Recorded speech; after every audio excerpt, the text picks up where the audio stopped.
अस्सलाम वालेकुम। उम्मीद है आप सब ठीक ठाक होंगे।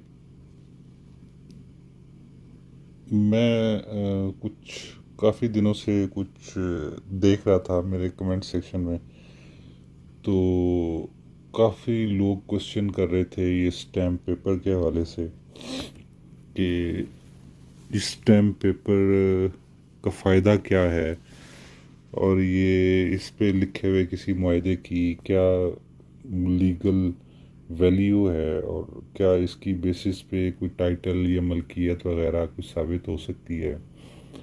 तो मुख्तलिफ़ किस्म के सवालात थे, तो सारे तो इस वीडियो एक में मैं कवर नहीं कर पाऊँगा। ब्रीफली मैं चंद एक सवालों के जवाब बेसिकली देना चाहता हूँ। स्टैम्प पेपर बुनियादी तौर पे टैक्स कलेक्ट करने की एक फॉर्म है।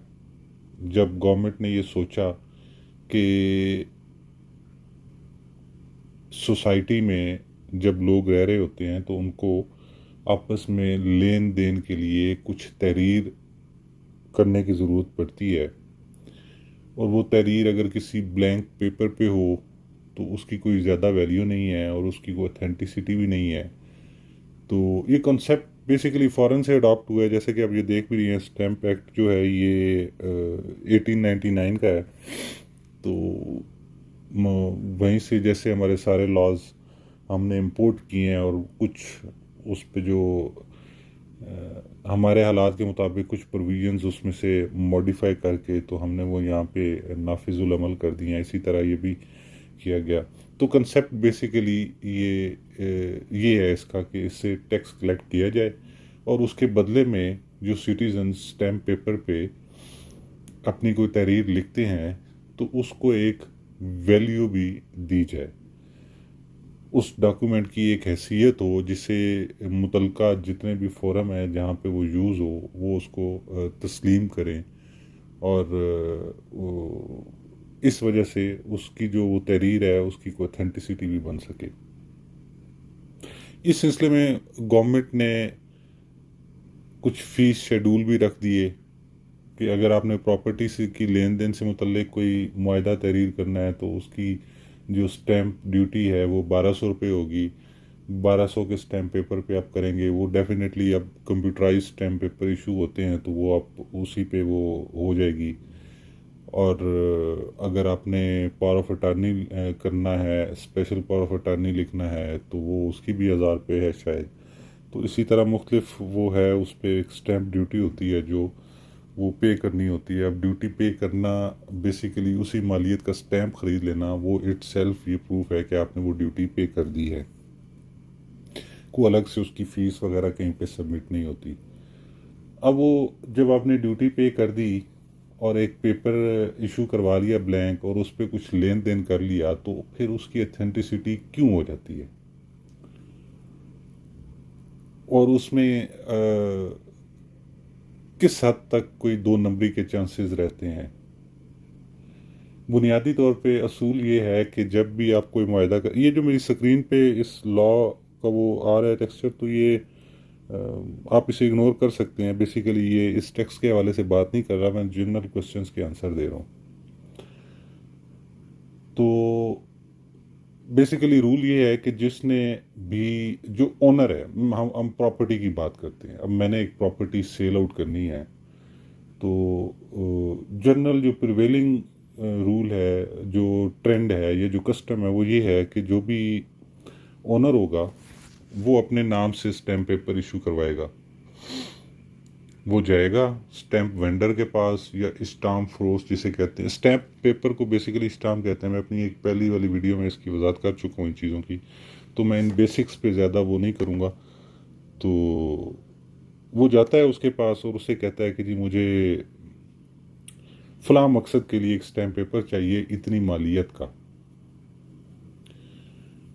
अब वो जो स्टैम्प पेपर है वो उसका CNAC लेगा, उसका CNAC नंबर एंटर करेगा, उसका थंब लगवाएगा, अपने रजिस्टर में एंट्री करेगा, और आगे लिखेगा कि इस तारीख को इस CNAC के अगेंस्ट इस शख्स ने इतनी मालियत का स्टैम्प पेपर लिया और उसका मकसद इसने ये लिखवाया, मिसाल के तौर पे प्रॉपर्टी की ख़रीदो फरोख्त, उसमें इसने मकसद लिखवाया कि जी मैं इसके लिए ये स्टैम्प पेपर ले रहा हूँ।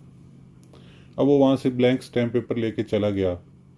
अब जाता है, अगर वो खुद लिख सकता है या किसी वकील के पास चला जाता है, या और जो स्टैम्प यहाँ पे बैठे हैं हमारे पास अर्जी नवीस स्टैम्प वेंडर कुछ जो हैं वो लिख भी देते हैं कुछ तहरीरें, तो वो जाता है और वो उस पर दोनों पार्टीज जाती हैं और एक सेल डीड प्रिपेयर करते हैं, मुआहदा बैनामा तहरीर कर लेते हैं या इकरारनामा तहरीर कर लेते हैं।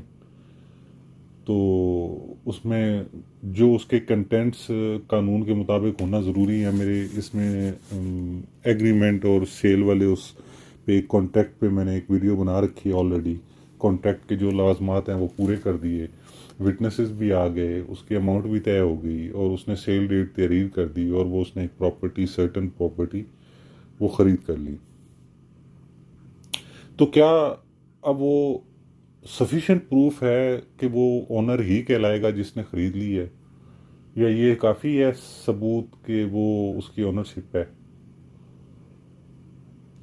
मेरा जवाब ये है कि टू सम एक्सटेंट, बल्कि एट सम लोअर रेट अगर आप कंसिडर करें तो एक एविडेंस ज़रूर है। लेकिन अगर आप किसी को स्टैम्प पेपर दिखाएंगे, मिसाल के तौर पे अगर ये इशू क्रिएट हो जाए ओनरशिप का, इशू क्रिएट ना हो तो सारी ज़िंदगी आप स्टैम्प पेपर लेके बैठे रहें, आपको कोई नहीं छेड़ रहा, आप बैठे रहें, कोई उसका फ़र्क नहीं पड़ता।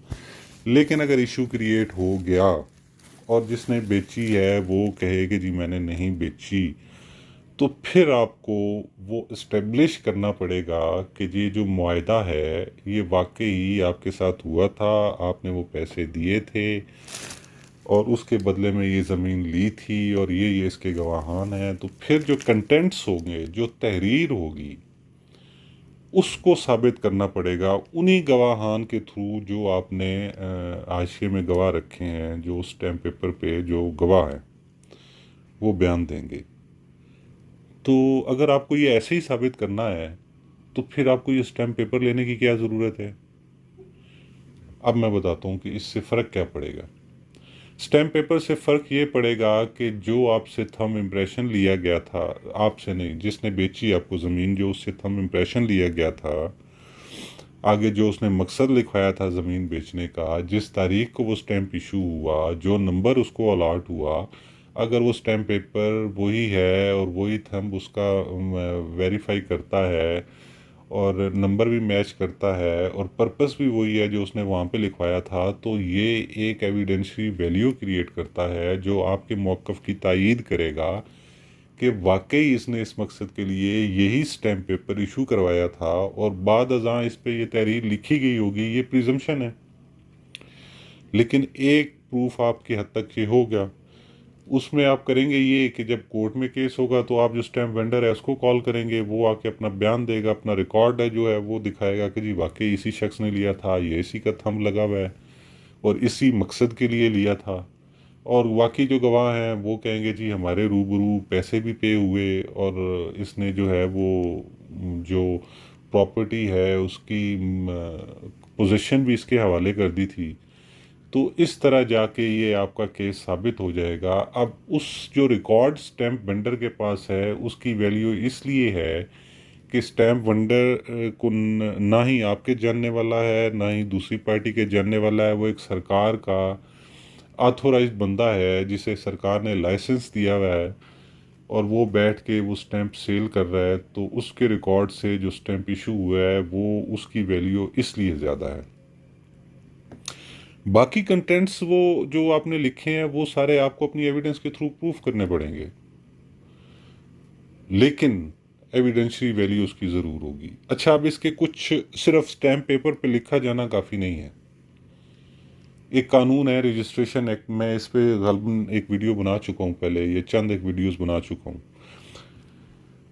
वो ये कहता है कि जब भी आप कोई ऐसा लेन देन करें जिसकी मालियत 100 रुपये से ज़्यादा हो तो उसकी रजिस्ट्रेशन ज़रूरी है, आपको उस स्टैम्प की रजिस्ट्रेशन करवानी है। और इसी बैनामे की जब आप रजिस्ट्रेशन करवाएंगे तो वो रजिस्ट्री होगी, वही रजिस्ट्री जिसके थ्रू ज़मीन ट्रांसफ़र होती है, वही प्रोसीजर होगा। आप जाएंगे, एप्लीकेशन देंगे, ये जो आपने मुआहदा तहरीर किया है इस पे जितनी भी स्टैम्प ड्यूटी है वो पे की है। अब रजिस्ट्री की जो फ़ीस है इस पे वो अलग से पे करेंगे जी।